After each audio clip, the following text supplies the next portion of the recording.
Halo anak-anak, selamat pagi. Berjumpa lagi dengan Bunda Esi dalam Doremi, doa dan renungan misioner bersama si kami Paroki Santo Petrus dan Paulus Argapura, Keuskupan Jayapura. Edisi hari Rabu, tanggal 8 Maret 2023. Merupakan pekan biasa yang ke-31. Bacaan yang akan kita dengar hari ini diambil dari Injil Lukas pasal 14 ayat 25 sampai dengan 33. Dengan perikop, segala sesuatu harus dilepaskan untuk mengikuti Yesus. Mari sebelum kita membaca dan merenungkan sabda Tuhan, kita berdoa. Dalam nama Bapa dan Putra dan Roh Kudus. Amin. Allah Bapa yang Maha Baik, sabdamu adalah terang dan pelita hidup kami. Bimbinglah kami dengan terang Roh Kudus-Mu, agar kami mampu membaca dan merenungkan sabdamu dalam kehidupan kami sehari-hari, serta mengamalkannya kepada sesama kami, sebab Engkaulah satu-satunya sumber rahmat dan kehidupan kami. Amin. Tuhan beserta kita, sekarang dan selama-lamanya. Inilah Injil Tuhan kita Yesus Kristus menurut Lukas. Dimuliakanlah Tuhan. Pada suatu kali banyak orang berduyun-duyun mengikuti Yesus dalam perjalanannya. Sambil berpaling, ia berkata kepada mereka, "Jikalau seorang datang kepadaku dan ia tidak membenci bapaknya, ibunya, istrinya, anak-anaknya, saudara-saudaranya laki-laki atau perempuan, bahkan nyawanya sendiri, ia tidak dapat menjadi muridku. Barang siapa tidak memikul salibnya dan mengikut aku, ia tidak dapat menjadi muridku. Sebab siapakah di antara kamu yang kalau mau mendirikan sebuah menara, tidak dapat dahulu membuat anggaran biayanya, kalau cukup uangnya untuk menyelesaikan pekerjaan itu, supaya jikalau ia sudah meletakkan dasarnya dan tidak dapat menyelesaikannya, jangan-jangan semua orang yang melihatnya mengejek dia sambil berkata, 'Orang itu mulai mendirikan, tetapi ia tidak sanggup menyelesaikannya.' Atau raja manakah yang kalau mau pergi berperang melawan raja lain, tidak duduk dahulu untuk mempertimbangkan apakah dengan 10.000 orang ia sanggup menghadapi lawan yang mendatanginya dengan 20.000 orang? Jikalau tidak, ia akan mengirim utusan selama musuh itu masih jauh untuk menanyakan syarat-syarat perdamaian. Demikian pula lah tiap-tiap orang di antara kamu yang tidak melepaskan dirinya dari segala miliknya, tidak dapat menjadi muridku." Demikianlah Injil Tuhan. Terpujilah Kristus.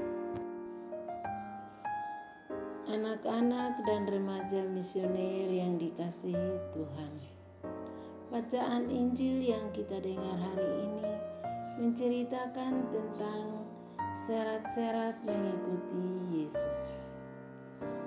Syarat untuk mengikuti Yesus memang tidaklah mudah, karena kita diminta untuk membenci bapak, ibu, istri, anak-anak, saudara laki-laki, dan saudara perempuan, dan bahkan nyawanya sendiri.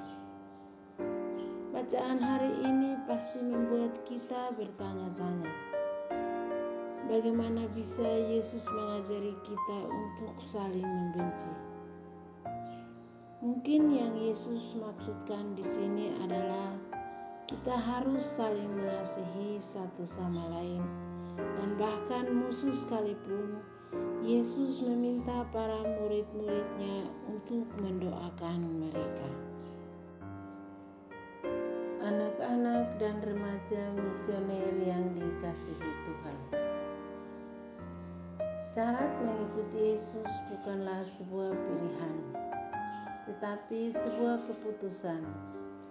Dengan demikian, kita harus melakukan apa yang diajarkan Yesus kepada kita. Dan saat kita memutuskan untuk mengikuti Yesus, kita harus setia dengan keputusan kita. Karena setia mengikuti Yesus berarti kita harus menjalankan tugas kita dengan tulus dan penuh tanggung jawab. Karena itu Yesus bersabda, "Barang siapa tidak memikul salibnya dan mengikuti aku, ia tidak dapat menjadi muridku." Dan semoga dari hari ke hari kita semakin tulus mengikuti Yesus, karena bersama Yesus kita mengalami keselamatan. Semoga demikian. Amin. Anak-anak dan remaja misioner yang dikasihi Tuhan, marilah kita berdoa doa anak misioner Indonesia. Tuhan Yesus, Engkau diutus Bapa menjadi berkat bagi dunia, menjadi selamat bagi manusia. Utuslah kami anak-anak-Mu di Indonesia untuk menjadi sahabat yang kuat bagi yang lemah, sahabat yang rela berkorban bagi yang menderita payah, sahabat penghibur bagi yang sakit dan gelisah. Tuhan Yesus, kami pun ingin menjadi utusan-utusan kecil-Mu, teman setia bagi yang tersingkir terlantarkan, teman bicara bagi yang kesepian terlupakan, sobat yang gembira bagi yang sedih dan susah, sobat penuh penghargaan bagi yang tak dicintai. Tuhan Yesus, utuslah kami dengan bantuan Roh Kudus-Mu menjadi garam dan ragi yang baik, menjadi terang dan obor yang cemerlang, membawa kegembiraan dan pengharapan. Tuhan Yesus, kuduskanlah badanku dan sucikanlah jiwaku. Ku persembahkan diriku padamu hari ini. Berkatilah semua anak dimanapun juga. Berkatilah semua orang yang kami jumpai, siapapun juga. Amin. Bapa kami yang ada di surga, dimuliakanlah nama-Mu. Datanglah kerajaan-Mu, jadilah kehendak-Mu di atas bumi seperti dalam surga. Berilah kami rezeki pada hari ini, dan ampunilah kesalahan kami, seperti kami pun mengampuni yang bersalah kepada kami. Dan janganlah masukkan kami ke dalam pencobaan, tetapi bebaskanlah kami dari yang jahat. Amin. Salam Maria, penuh rahmat, Tuhan serta-Mu. Terpujilah Engkau di antara wanita, dan terpujilah buah tubuh-Mu, Yesus. Santa Maria, Bunda Allah, doakanlah kami yang berdosa ini sekarang dan waktu kami mati. Amin. Kemuliaan kepada Bapa dan Putra dan Roh Kudus, seperti pada permulaan, sekarang, selalu, dan sepanjang segala abad. Amin. Semoga diri kita, keluarga, dan aktivitas kita senantiasa dilindungi dan dibimbing oleh berkat Allah yang Maha Kuasa, di dalam nama Bapa dan Putra dan Roh Kudus. Amin. Sampai jumpa di Doremi selanjutnya. Tuhan Yesus memberkati.